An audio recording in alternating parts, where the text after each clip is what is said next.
Dark fruit floor. These wines are so complex. 2 is very good. If you could find that on the side of 50 bucks, I say that's a heck of a bargain for Barolo. I'm Matthew Horkey. For the last 7 years, I've traveled around the world tasting thousands of wines annually in search of the most unique, exciting, and expensive bottles on the planet.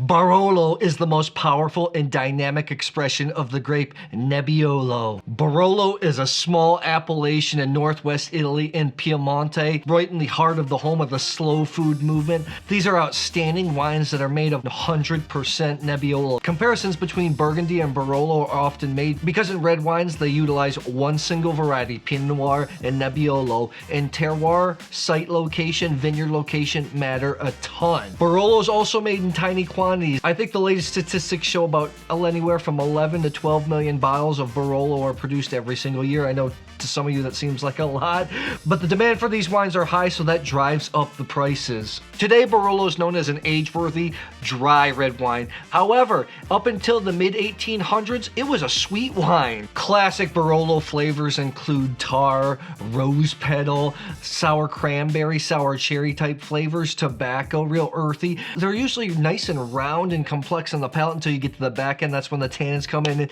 hit you really, really hard. It's almost like a football player that does ballet. They can be a little bit light on their toes, but boom, they can hit you real hard. Barolo was my first love when it came to fine wine, and was actually the first fine wine region that I visited. All around the world, producers are getting better at making wines in maybe lesser vintages, but Barolo vintage really matters. Today, we're gonna blind taste 4 Barolos from the 2019 vintage. It's heralded as a very good to potentially great vintage. In my wine career of recent vintages, I think it's really gonna be hard to top 2016s. Those wines are great to taste right out of the gate. The old stereotype was that Barolos, you needed to wait at least 10 or 20 years for the tannins to soften before you can drink them. Nowadays, producers make them so you can approach them younger, but really they start to unfurl, they start to unlock and start to show their complexities after 10 years in the bottle. Barolo is broken up into 11 different communes or villages, and then that's broken down even further in what they call MGAs. These are little vineyards. So it's almost like the Burgundy system where you have the village system, then you have the Premier and Grand Crus. Those are the MGAs. The communes act as the village. Today, I have 4 Barolos from 4 different communes. 2 of the producers I know, and 2 I've never tasted them before. All 4 wines here come in at around 50 to 75 bucks, and I know that sounds like a lot of money for a bottle of wine, but when you're talking about Barolo, those are really good values, especially nowadays where some of the best bottles can command hundreds of dollars, or in the case of Monfortino, thousands of dollars. When people used to ask me what my favorite red wine grape is, I used to struggle. It was almost between Nebbiolo and Sangiovese. I think in recent years I've started to lean a little bit more towards Sangiovese because it's more approachable. I think though when Nebbiolo reaches its greatness, maybe it's a little bit better than Sangiovese. The only problem is Barolos are rare, they're hard to come across, they're expensive, and sometimes you can get disappointed. I think the last couple Barolos that I opened from my cellar were good, but they weren't blowing me away like I expected. And that's why I think Sangiovese is kind of taken over in terms of my first love. Let's see if these wines can change my opinion though. Let's get tasting. Barolo time. I'm gonna taste out of Burgundy glasses. Burgundy glasses work great for Barolo, work great for Nebbiolo. These are my Rovsya Burgundy shaped glasses. These are the best inexpensive glasses I've ever used. Found them on Amazon last year. I ordered a couple sets. A lot of you have ordered them and said you like them, but if you haven't, check them out. I'll leave a link in the description box. If you purchase them with that link, it helps the channel out. So thank you. It's my first look at the 2019 vintage, and hopefully we can find some values for you, because I know some of you like Nebbiolo, some of you like Barolo, but it's expensive. Prices have really shot up in the last decade. Nebbiolo is not going to have a lot of color. In fact, when you have aged Barolos, they'll just basically be brown and kind of clear, brick red on the rim. These are already lighter in color. Barolos, you have to age for at least 38 months before you release them. For Barolo Reservas, I think it's even close to 60 months. Nebbiolo needs some time. Let's get into number 1 here. Typical Nebbiolo flavors. It's a little shy, but it does have cranberry flavors, dried cranberry, earth. You're not getting the tar so much. That comes usually with a little bit of bottle age. It's a little bit floral. But right now, mostly cranberry, sour cherry, tobacco. That's what I'm picking up, a little bit of wood. Barolos are not easy wines to taste and appreciate. They can be so aggressive, so tannic when young. I remember I was with a famous wine writer, Andrew Jefford. He used to have a column on Decanter, and he was talking about, think about if Barolos were introduced today. They'd be incredibly difficult wines to sell because of those tannins. Barolo tannins are mouth-filling. To like Barolos, I was tasting with some collectors once. They were like, you have to want the tannins. That's what you're gonna like here. It's very good wine. The only critical thing I have about this is the tannins take over. I'd like the fruit to cover over those tannins just a little bit. But that being said, these are young, and I still think this is very good Barolo. I'm just being nitpicky here because I have high expectations, high standards for Barolo. Let's move on to number 2 here. 2 has some of that tar stuff we're talking about already. Flavors are just a little bit more intense, a little more rose petal. This is more bright cherry fruit, or this is more sour cranberry. 2 is very good. The tannins are quite astringent. Like I said, these are not the easiest wines. You're gonna need meat with these wines. I think they're maybe the most interesting wines to smell, honestly. I love smelling Barolos. Good. When you taste a lot of Barolo, you'll taste a lot of differences between the communes. This reminds me of Barolo. The appellation's named after a village called Barolo, and then around that you have different other communes. In Barolo, you have fruit, and the tannins are firm, but it's not super heavy and structured like maybe those from Serralunga d'Alba or Monforte. So funny, I had to change batteries really quick, and I went back to number 1. No, one has changed a lot. It's become really floral. That's right, man, these wines, Barolos, really need time in the glass. Got a lot more expressive. I think these wines I'll have to go through a couple of times because, man, Barolos are complex. Wine 3 smells the darkest, the deepest. It's like dark raspberry flavors. I can't remember if I have a Serralunga d'Alba here, but that's what this reminds me of. Those wines are generally the most powerful. Dark fruit, these wines are so complex. A little bit of pine, dark raspberry. Oh, that's good. That's good. Let's move on to number. That's good. That's the most round. That's the biggest wine out of the 4 so far. You pick up a little bit of wood on the back end, but it's a nice wine. Let's move on to number 4 here.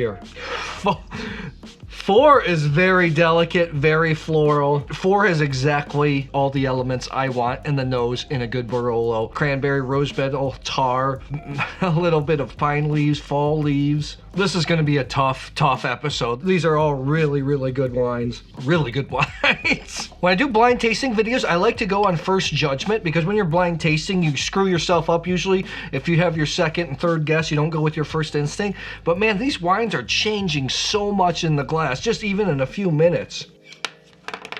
Let's get to the reveal. So these were all very good wines. My mouth feels like sandpaper because of the tannins. I'm gonna need to eat some food after this. Regardless, no duds here. All the wines are good, depending on price point, style. I'll explain that. You know, I think there's gonna be something for you if you like Barolo, if you like Nebbiolo. By the way, one of the bottles was a little bit taller than the rest, so I put in a replacement bottle of a white wine, and when I pull that out, I'll know exactly what wine was replaced, just to let you know. Wine, remember I said was muted, then I went back to it. It started to open up a little bit more. It was really floral. Dried cranberry, strawberry, had the tannins. Like I said, I wanted the finish was really long. At first, it was just all tannin. The fruit wasn't there. But then the second and the third sip, it changed a lot. It was the most floral. This is the lightest out of the 4. I think I have a La Morra here, and I think that this might be the La Morra. 92 points. It was the lightest. I think it's La Morra. Let's take a look here. This is not, this is from the commune of Barolo. This is a Giacomo Fennochio, Barolo, Castellero. This is a single vineyard wine. Giacomo Fennochio, I think, is a fantastic producer. For $60. I haven't had this bottling from him before. I have had his Valero, I believe, the vineyard in Castiglione Folletto, which I think is an excellent wine. Look at this, just classic, simple label. Very nice wine, 2019. Floral, it was kind of like I said, the lightest. So if you're going for that style, that's maybe we're gonna like $60. It's not breaking the bank in terms of Barolo. Okay, number 2. Beautiful wine. More cherry fruit flavors, where number 1 was more dried cranberry flavors. Had tar, it was bright, it was long. I thought it was a wonderful wine. 93 points. I think it's an exceptional effort. Let's take a look. I hope it's not so expensive. This is the Monchiero. This is the Barolo from La Morra, 2019. $65. Never tasted from this producer before. Monchiero Fratelli. La Morra actually has the most vines planted out of any any of the communes in Barolo. They're usually known as being softer, more approachable Barolos upon release. I really enjoyed this right away. I thought it was very good. 65 bucks, 93 points. I highly recommend this if you want Barolo. Super good wine. The top two are divisive because I scored wine number 3 the highest because I think it is objectively the best wine. However, for my palate personally, I like the flavors and I think I would prefer to drink wine number 4 here. It just had everything I wanted. It had the cranberry, the tar, the rose petals, some pine leaves, some fall leaves. Super complex. 93 plus points. I thought it was an absolutely beautiful wine. Ridiculous. I'm excited to see what the price point is here.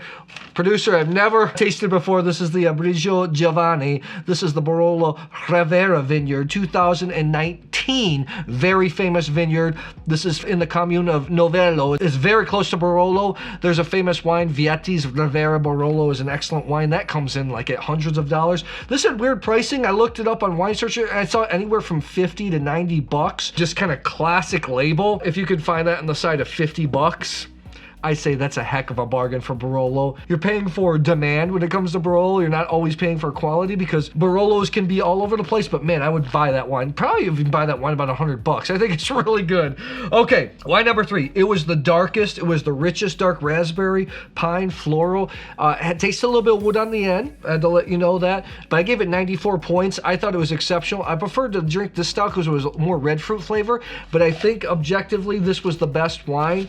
And okay, so this was the replacement bottle, the white wine. So this is the Morra Sebaste. This is the Ceretta from Serralunga d'Alba. 75 bucks, the most expensive. Serralunga d'Alba in the east and Monforte to the south are known as the most powerful Barolos. You can see here it was darker, richer, 2019, 75 bucks. Not cheap. But hey, that's a heck of a wine. Tell me, do you like Barolo? Maybe you prefer Barbaresco, a different expression on Nebbiolo? Do you have a favorite commune, maybe even a favorite vineyard? Drop it in the comments below. Thanks a lot, Nebheads. I'll see you soon.